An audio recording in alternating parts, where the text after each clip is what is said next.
We just talked about how to throw a cylinder, and once you get pretty good at that and you can throw a cylinder, this is the starting point for making a shaped form. And that's a little bit different when you're pulling your walls up. If you want to make a belly or a rounded edge, you would push with your inside hand as you're coming up.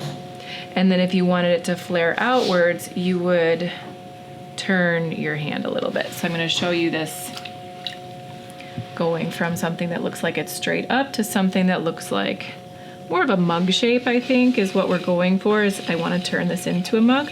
So I'm not trying to make the walls thin, I'm just trying to push the walls out a little bit. It's kind of like steering a car. So I'm changing my pressure a little bit, and then I'm coming up. I actually want to go a little more narrow, so my outside hand is taking the pressure on now. And then as I get up to the top here, I'm just going to turn my wrist and flare that out a little bit. So it went from a cylinder to having more of like a belly, and then I like brought it in, then I flared it out.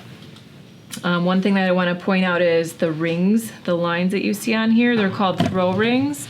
They're really, really close together, and they're nice and evenly spaced. So the close together throw rings are just clues that you're moving at a nice slow pace.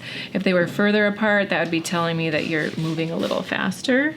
If you're gonna make a mug, make sure that your lip is nice and compressed and even. You don't want someone to be drinking coffee out of this and cut their lip.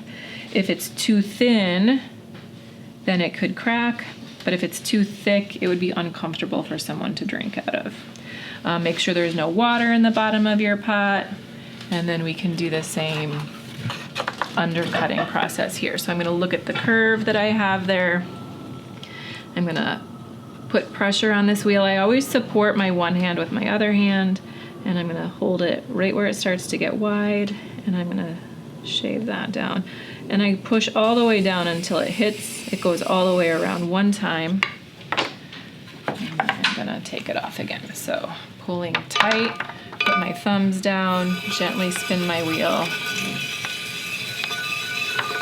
There we go. Undo that.